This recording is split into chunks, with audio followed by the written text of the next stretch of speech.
They can be, yep. And even if they're older and they don't want it on the internet, I would still make sure that they understand this is all forms of advertising. It's not just internet. So if they want it in the newspaper, or in your churches, some of them have flyers and stuff that you can put it in. This is all advertising. So if they just don't want social media, if they just don't want Facebook, if they just don't want realtor.com or something like that, I suppose you could write it in, is not to their best interest. The only times that I've seen where, number one, you don't have a sign, and number two, they don't want certain types of advertising is luxury homes. So they don't want a sign hanging out in front of their fancy house. That's pretty typical. Generally you want that. Installing a lockbox. You're gonna have some people tell you, I don't want a lockbox on my house. We've had clients tell us we don't want lockboxes on our houses, or we don't lock our doors, so we don't need a lock. I don't have a key to my house. It's very regular to do that. I would tell them I would still like to put a lockbox on your house for two reasons. Number one, if we don't have a lockbox on the house and agents are walking in and out of your door, and somebody's walking by, or the neighbors see it that you don't lock your door, it's not really good advertising to everyone in town that you don't lock your door. Number two, it tells us what agents go in the house. So even if they don't have a key, they don't normally lock their doors, I usually like to put at least a little note inside that just says, we've left this door unlocked for you. Not that the doors are unlocked, not that the front door is unlocked, but we have left this door unlocked for you for the showing. That way they have to plug in their card, so you get notification that who's gone into it and who hasn't. And plus, it makes it sound like you've just unlocked it for the showing. It's not. That's not a standard procedure. Your door isn't unlocked all the time. So would not recommend it. No, it's not. It's a pain in the butt. It is a pain in the butt. And if they say, we've had one guy doesn't want it on his house, we put it on another house, or we had to keep it in the office. A lot of times luxury homes will not want, they want you to be part of the showing, every showing that happens. And that happens with luxury homes a lot. So you keep the key in your office, and then every time somebody wants to show the house that's not in your office, or even in Keller Williams, you would have to go show it with the agent who's showing it. Those times get challenging. Be careful. You're not the showing agent at that point. You're there to make sure, number one, usually it's because your seller thinks they're going to steal something, or number two, something special about their house isn't going to get pointed out by the buyer's agent. So you're there to point out the special items and to make sure that nothing gets stolen. You're not there to steal a client. And a lot of times other agents think that's what you're there for. You're just there to steal their client, which is not the case. They should have agency anyway before they're showing. They should. But there are some agents who really do not like other agents being there. But if your client says, I'm not going to show it unless I won't show it unless you're here or someone from your office is here, you got to do what they say.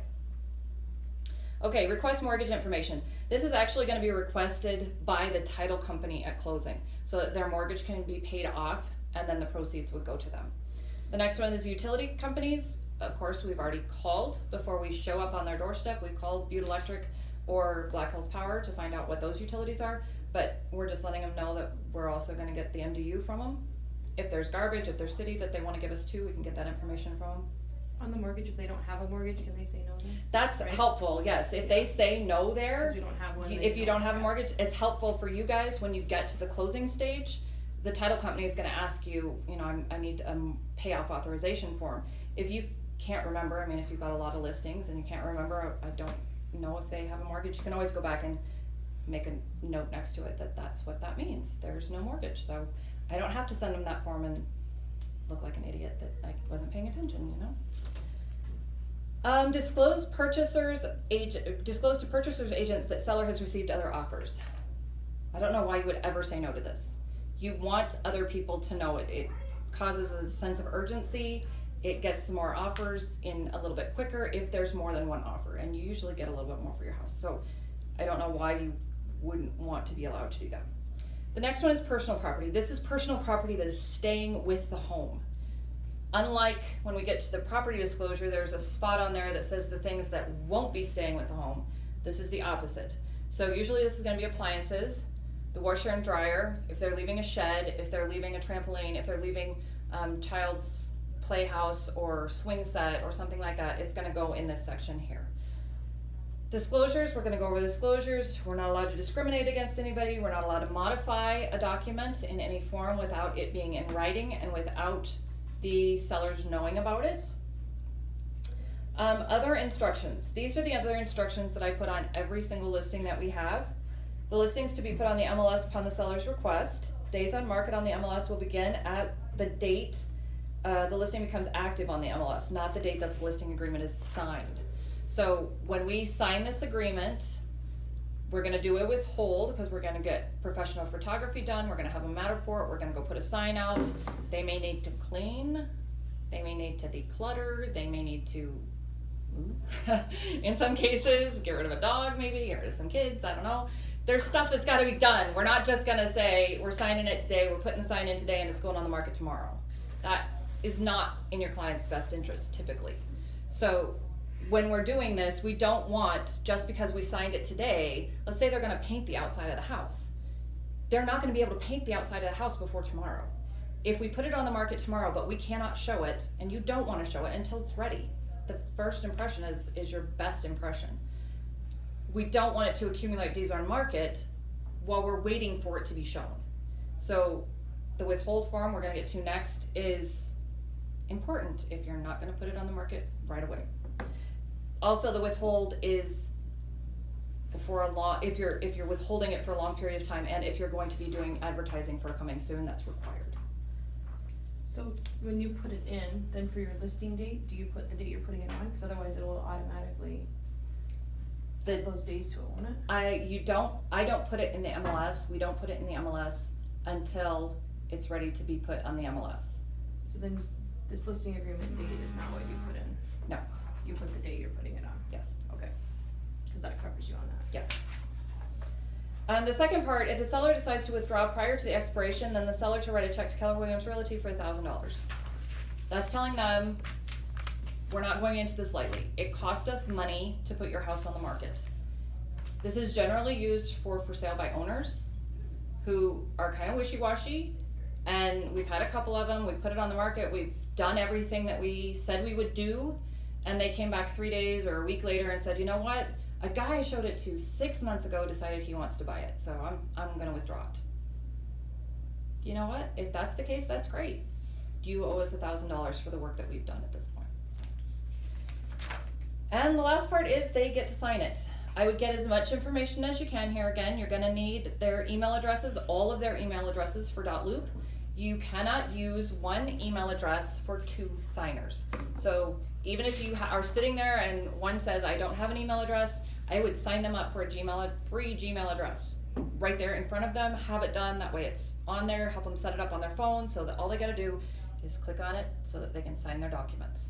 But then you've got your 2 addresses. Our broker is Tim, so when you have the listing broker sign things, it's gonna be Tim. Any questions about the listing agreement? The next one is the addendum to exclusive right to sell. This document is a Christian's Team document. If you would like a copy of it, I'm happy to give you a copy of it. There's an addendum in .loop, if I remember correctly. I'm not entirely sure what it looks like now that I think about it, because they've changed it a couple of times. Our addendum actually works into it some price reductions, which is kind of nice. It also allows you to have them sign if you believe that it's an overpriced listing and you've been able to prove to them based on your CMA that it's overpriced, you can have them sign that they understand. I've explained to you that this is $50,000 over the market value, yet you are telling me I am going to list it over that market value.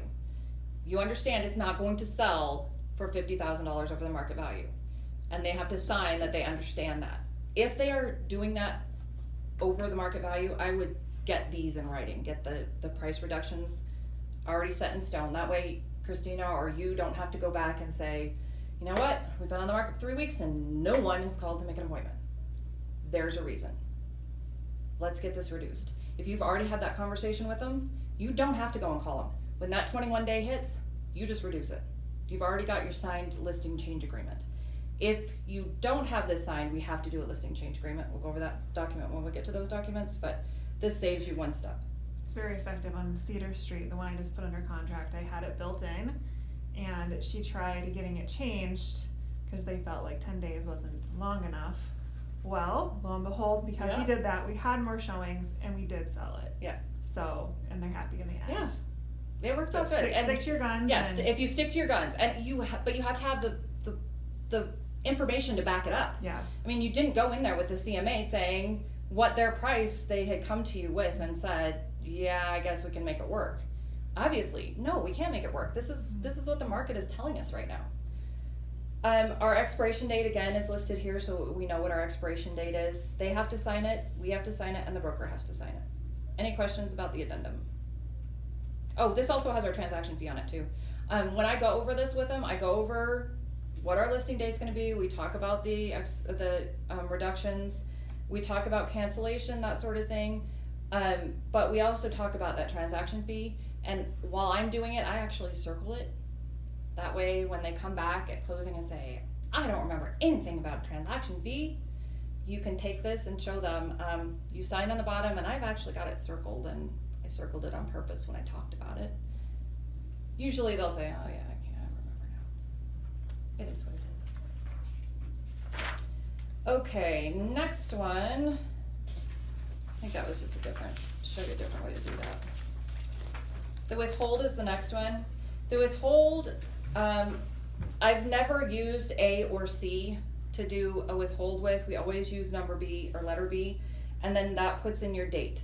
So technically, according to the rules of the MLS, 24 hours after this is signed, this needs to be given to the MLS.